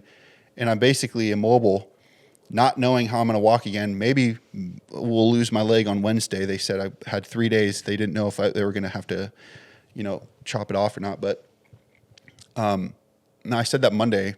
I don't know. I was maybe high on some kind of drug they gave me or not. But I was like, by my birthday, I'm going to run a mile, which was 60 days from then. That's crazy, dude. And I was like, because it was March and my birthday's in May. I was like, I'm going to run a mile in 60 days. Did you? I did. What? Yeah. And so That's wild, bro. Let me say this. I did it because of the people that were with me, the physical therapists, the OTs, my friends and family, and I just chose to do it. And, wow. There's other people that have been way more hurt and impacted that have done greater, bigger things. But that was my thing, was like, this is just going to be for me. I'm going to do it. I'm going to make a way to do it. And so I just blew through physical therapy after I was released. And I had multiple surgeries, and then I had another one with a skin graft to close all the holes, you know, I think it was 6 weeks later, something like that. And then I had 6 weeks or I had a couple weeks, or I don't remember the timeline, but essentially 8 I weeks had everything. total. Yeah, I had everything closed Not up. a lot of time. Yeah. No, it was 4 weeks until I had the skin graft, and then it was like 4 weeks of PT, and then I ran a mile on the treadmill on my birthday. Wow. So, and I mean, I was looking like a deer that just got hit by a car. Like I was like, you know, I was not looking like a normal runner by stretch, but I was like, I'm doing this. I said I would, and I'm going to make it happen. And it was worth it. It definitely got me through the recovery phase quick. I got back on my feet, and now leg days are literally my favorite days because it was about to become leg day, not legs day. So yeah, that's a wild joke, but it would have literally been single leg press. SLR day. Yeah, That's crazy, dude. call me hack. You could have called me Hack Squad or something, but that would have been my nickname. Single leg extensions. Oh my gosh, bro. No, I'm not kidding. Well, Legs I are know. my favorite days now. First of all,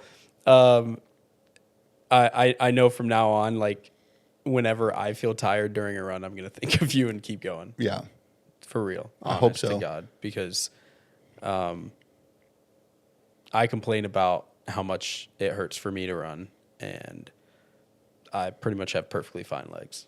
You know, getting stronger every day, but I haven't had that happen. I've hyperextended my knee a couple times, that hurts. but other than that, so that also, it's been just over 2 years, and not only did you run a mile 2 months after, which is insane. That's probably more insane than what you've done since. But you've also built muscle back completely in the leg, other than certain places that just can't physically build that muscle.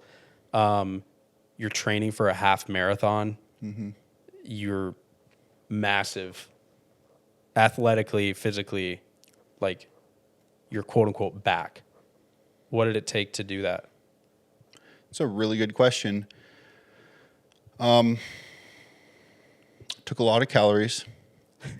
A lot of protein, It's taken a lot a of lot of burgers. monthly gym membership payments. It's taken a lot of like I don't know. Honestly, the gym should give you a free membership. In my opinion, if I owned a gym, free membership for you. No way. Yeah. I think it just takes consistency. Honestly, I mean, it's fluctuated. You know, it's not linear. Growth isn't, and at least as a dude or as a human, like it's ups and downs. You know, and so I think I don't know. I don't have anything profound other than like I just want it, so I'm gonna get it. I want to be big. I want to be strong. I want to be capable. I want to be a man that's capable of protecting. You know, I can't be, you know, who I used to be. And I was like 160, 70 pounds, like, you know, in 2018 or something like that. Like the wind blew me over. Yeah. And like, I want to keep pushing my body to its limits. I want to push my mind. And so it's taken an adjustment of like, I need to sacrifice comfort a lot to get ultimately what I want. And, you know, I want to be a husband one day. I want to be a father of a lot of children one day. And I want those kids and my wife to look at me and say, when they see me, they see a story. Yeah. They see a story of setbacks. They see a story of resilience, of buts and therefores. And I want them to be proud of me in the sense of if dad could do it, if my husband could do that, I can do it. If he's behind me, I'm going through it, you know? And so I need to do that. I need to be tested. I need to be, you know, impacted. I need to be hurt. we need to go through crap in order to have perspective. And I can't sit here and talk about anything I'm talking about unless I'd gone through it. Right. And it doesn't make me special. It just gives me perspective. Yeah. So I think that's what it's taken something bigger than me. I want to look good. I want to feel good. I want to live well. I want to feel like, you know, optimum or optimal. But at the same time, something greater and further is my kids. Like my dad, he passed away in 2019. New Year's Eve, and he died from health complications. Yeah. He didn't lift. He didn't run. He didn't exercise. He succumbed to his own choices, which was smoking cigarettes forever. And, the choices that he made with drug use before he got clean and all this stuff. And so all these things directly impacted his death. Yeah. What do I want to directly impact my death? Something outside of my control, Yeah. If it's smoking, if it's drinking, if it's partying, if it's going out and doing drugs, if it's eating like crap and all this stuff, all that stuff is bad choices are going to contribute to my death. But if I'm eating clean, and I'm not perfect by any stretch, but I do have a direction and I have consistency. Right. And I have a direction, and it's not what my dad chose. It's not what other people choose. It's what a lot of people choose. It's health, and it's longevity, and it's consistency in that way. Like, I don't want something else within my control to contribute to my death. Yeah. Because I know that I'm 31. I'm wanting to get married. I'm wanting to have a lot of kids. I want to do it the traditional way, American traditional way. God, family, country. Basic as that. Yeah. They need me to be as strong and as present mentally and physically and emotionally and spiritually as I can possibly be. And if I'm not that, I'm failing as a man, Yeah, it's a crazy but so truthful way to put it. Everything kind of, like said earlier, everything kind of boils down to your choices that you make, and the fact that you don't want to be that person that is going to have his downfall come from choices that you could have made to prevent. And I think you believe this, from what we've talked about, but God is sovereign over everything. So ultimately he has the final say on what happens, what doesn't happen, what's the result, the resolution of that grace doesn't give us permission to just go do whatever. No, not at all, dude. Not at all. But I believe you're going to do it. I believe you're going to have that family and have that life, that you're dreaming of. God puts those dreams for a reason, and you never know. You never know, down the road what all these choices are leading to.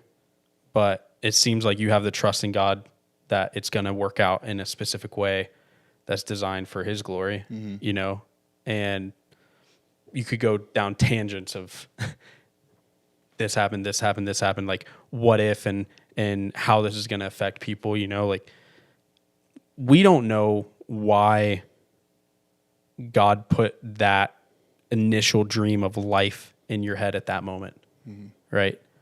But we can start to see the impact that it's having even 2 years post,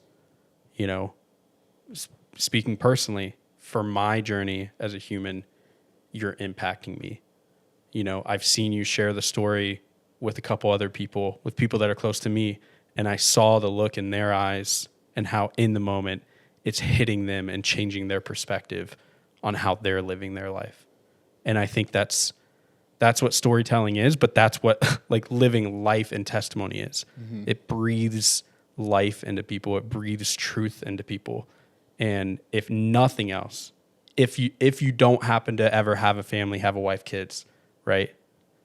Your story and your ability to continue to live your life truthfully, honestly, traditional, like you're saying, is going to impact so many people. And that to me is a big enough and good enough reason to keep going. I would say that within all that has gone on, it was worth it. It's a big thing to say. And it sounds weird to say that because I'm not happy it happened, but I would be happy with the result if it saved somebody. I'm not happy for the impact. I'd be happy with the result somehow, Yeah. And I try to find those, adjustments in my perspective toward it because, you don't just get shot and then you're good. It lingers, and other people have gone through way worse things. And so mine's not that bad. It's just a bullet. It's not that bad. Could have been worse. Is pretty bad, bro. But I'm just saying, I'm in retrospect, I'm not going to make it sound like the worst thing on earth. I get what you're saying. Yeah. It was just a bullet. It's not that big of a deal in the grand scheme of things. It was a butt in my story. We turn the corner and we keep moving. Amen.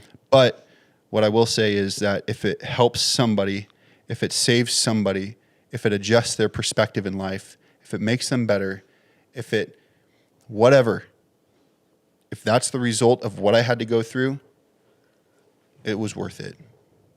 I can only say that now. I couldn't say that if a gun was pointed to my leg now, but I can say that because I'm on the back end of it. Yeah. So I don't know. It makes me grateful for, I'm not like, thank God that happened. Like, I'm so happy that happened. That's not the mindset I'm coming from. It's more like, if what I went through, which I had no control over, results in this, I can sleep at night. That's that's incredible and wild that you can say that. And I have a lot of respect for you for saying that. I did not think I was going to ask this question, but it just popped in my head, and I feel like I need to ask it because I want to get your take. There's this kind of like belief, this doubt that people have about God, and this is theological. So if you don't want to answer it, you don't have to. But it's just like something that I've been trying to dig deeper into and learn more about theologically. The idea that there's so much bad, so much evil in the world, so many people getting hurt, things like that that happen. You were talking earlier about, human trafficking, sex trafficking, and the battle that needs to be like waged on the war that needs to be waged there. All of these things happen, people starving. And there's this idea that like, if all of that is reality, how can there be a good, righteous, just, sovereign, all-powerful God? And I don't know, to me, it just, like, I have my thoughts and everything, but I just wanted to like ask you that question as somebody who's gone through a major trial. Like, how do you view that? And how do you believe in that God? Well, I mean, I know in the Word it says he uses all things for the good of those. Maybe I don't know the verse. I don't know verbatim, but I know the principle of it. And makes me sound like a bad Christian. You're not a bad Christian. I should probably go back and look it up, but do you know what verse it is? Nope. But if you start typing it in Google, it'll probably show up. There it is. I'll look it up for context. You finish your thought. I just know that the Word says that he'll use all things for his glory. And I have to trust. There's no knowledge or answer that I have on why do bad things happen to good people. The forever question every human's probably asked since eternity started, Mm-hmm. I don't know. There's no answer, but there's just a trust and a faith. It's like, if God said it, and I trust that God made the world and made me and allowed for this to happen, I have to trust that him saying he'll use all things for his glory, or, along the lines of that, I have to have this faith that I just rest in that. So I don't think I have a concrete answer to give to myself when I ask those questions to, or to anybody else. What's it say? Romans 8:28 says, and we know that all things work together for good to them that love God, to them who are called according to his purpose. Yeah. I just have to trust that. I mean, how do you like trust that, and what's the faith built on, I guess? Like other than like those words, what do those words mean, and why do they build such a solid foundation that you can rest on? I think it's the but and the therefore. This situation was my but, therefore it saved this man's life. Therefore it saved that woman's life. Therefore it changed them. If my but can change their... That sounded... Pause. Maybe I should find a different way to say that. If my life's interruption... If your trial, we'll call it a trial. If my life's interjection... That's what normal people call it. I like that.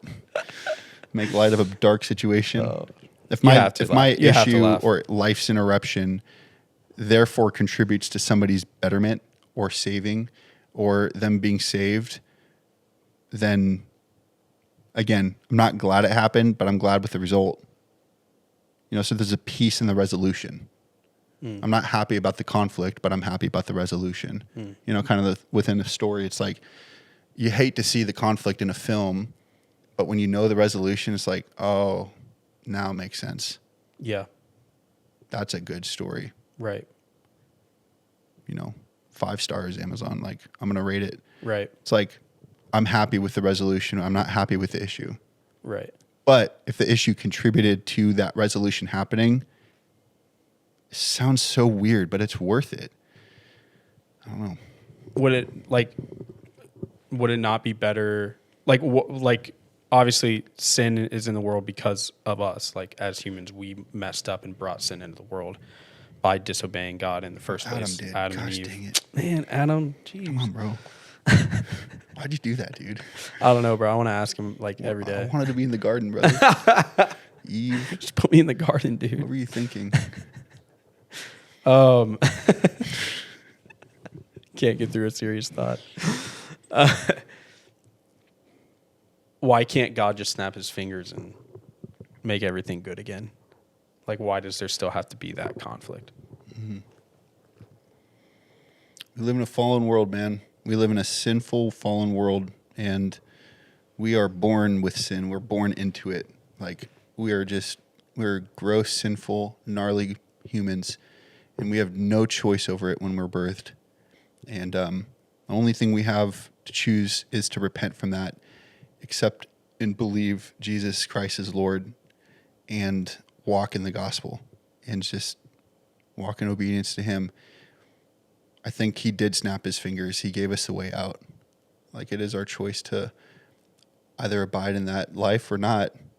And so he did. I mean, I think through Jesus, he did snap his fingers and made it perfect. But he gave us a choice, and there's no love like free choice. There's no true love like free will. I can't have a slave and be like, and you better love me. You need to, and then be at peace knowing that he loves me. Love is not force. Love is a choice. And so I think the best thing that he gave us was free will and Jesus. Is he gave us 2 doors to walk through. And that's free will love. And a free gift. Yeah. Like it's okay, you have free will, and then here's a gift, but you kind of have to do this Here's the in order key. to get it. Yeah, here's the key. Walk through the door if you want it. He's not hiding it behind his back. He's literally like, there it is, bro. And he's not forcing us through it. Yeah. Because that wouldn't be love. That would not. Talk about a storyline. Like, the gospel's the ultimate storyline. Buts, therefores, all over the place. Resolutions. Like, we're living in that storyline right now. The story's resolved. I don't understand conceptually how we're on Earth and eternity is still happening and all this kind of stuff. That's crazy to think about. Yeah. But there's the resolutions. The story's ended. No, yeah, that's beautiful, bro. So what's the resolution now? Like you're there for, coming out of that. You talked about the switch up and the change up of life and how you view it, how you view storytelling now, how you view and care for people. But what's your resolution moving forward? I think it's taking the baton that he passed off in 2019. Your dad. Yeah. Like, I think he never got to see me even touch a camera. Like, he never heard me talk about story or film or dreams or anything like that. Like, so it's crazy. If there's one person on this entire planet that I wish could see my work and I could text a Dropbox link to and get revisions on, it's him. Like, this is the one audience I want in life, and I will never have that again. And so, I don't know. I'm on this discovery of, like,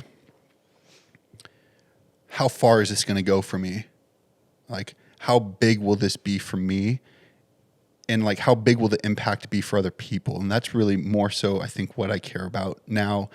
I don't know, dude. I feel like that care had to and only came from getting shot and being, like, I tasted death that night. And it was like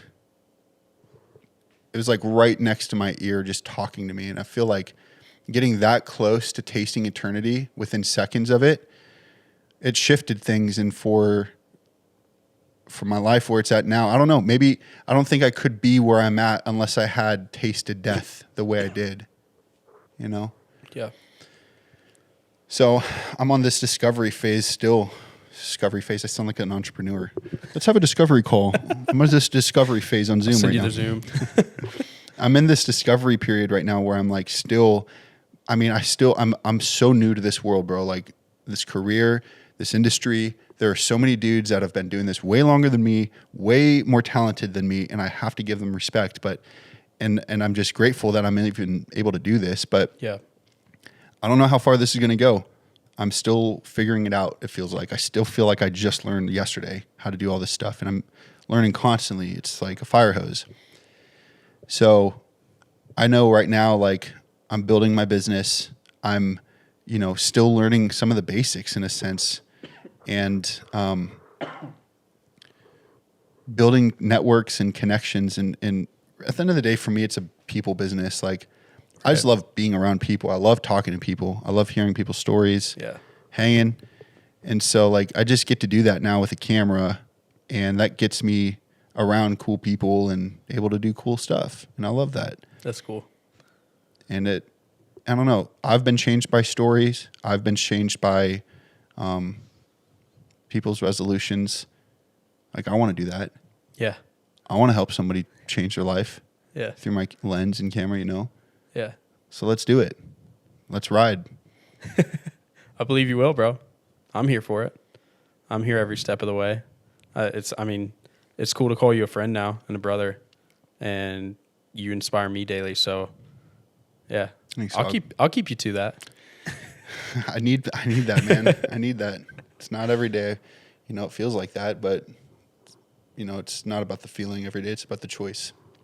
Well, I just want to give you a little bit of praise for just being genuine and yourself even through it.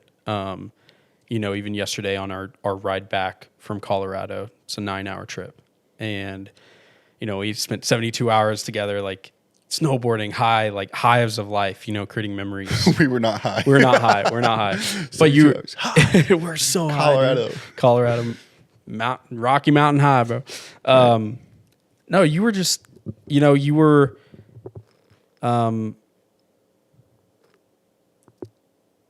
you had a day yesterday where you weren't, as you put it, you weren't yourself and you didn't feel yourself. Mm-hmm. And I think anybody could fall victim to just trying to put on a face, especially with a new person, that you just met. And you were just so genuine and authentic to explain, hey man, I'm just not feeling all right today. I get these moments where I feel down, and there are effects that I have based off on what's happened to me. Mm-hmm.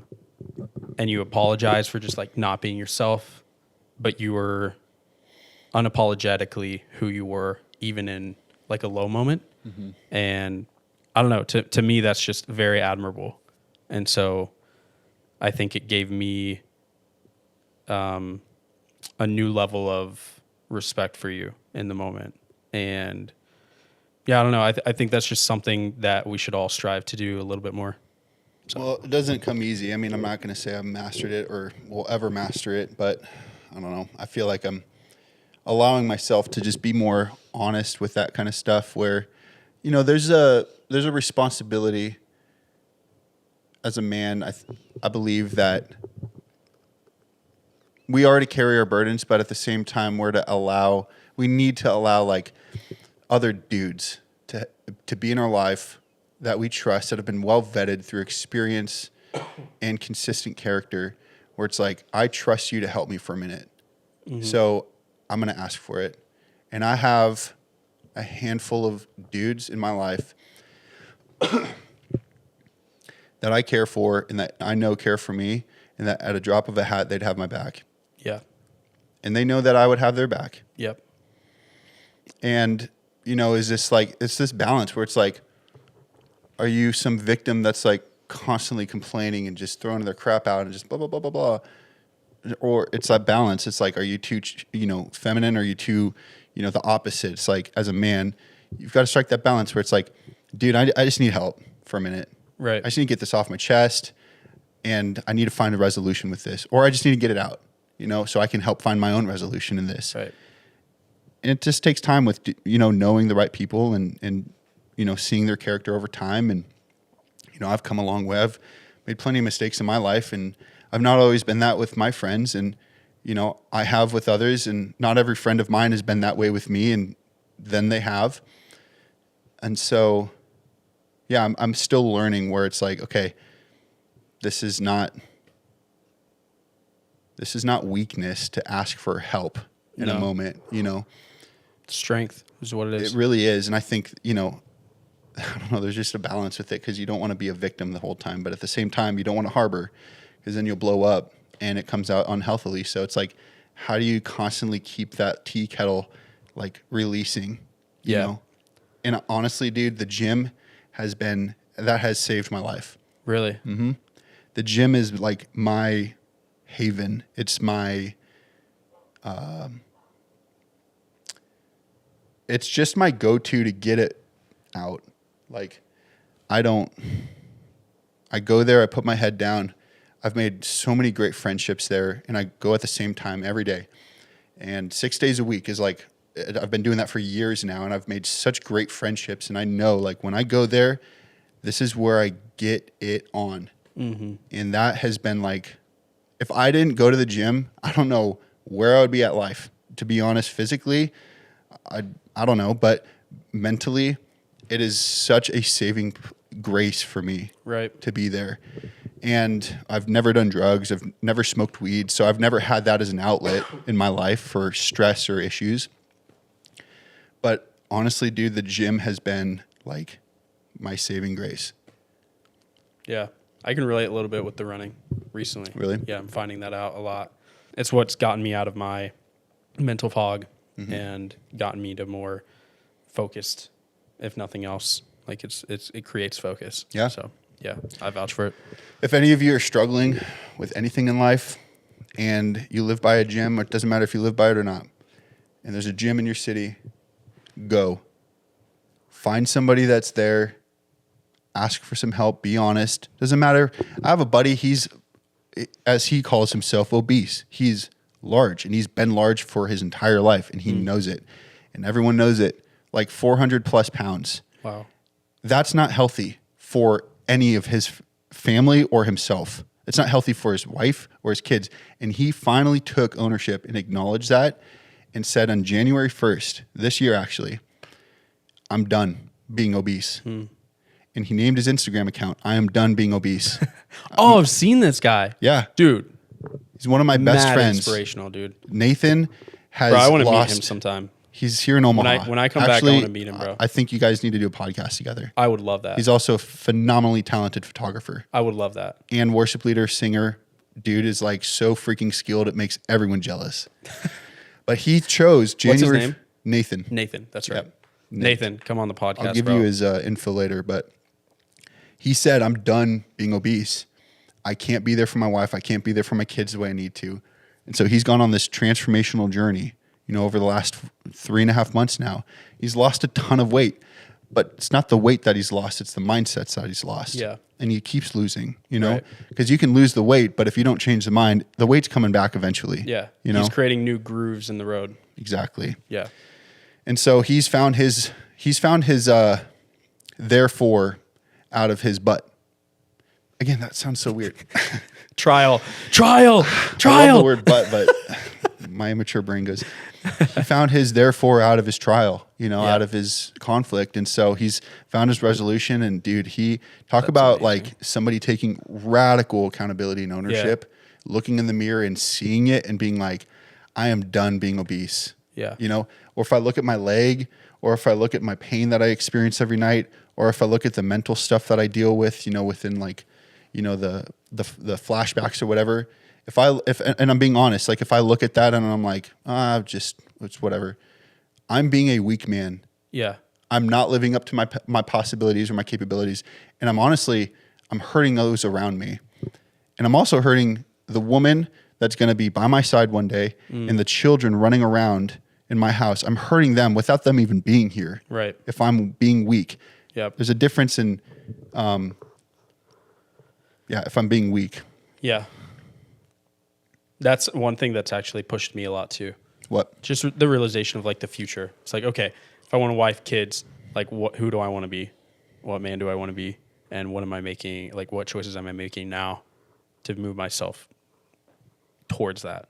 And what choices am I continuing to make that I'm not taking ownership of that are moving me further away from that? God gave me a vision. I got out of a relationship in December, and it was, I think, the night after the relationship ended, he gave me a dream, and it was actually in my backyard. And I'll film a shot so I can, people can visually see what I'm thinking, what I saw in my head at least.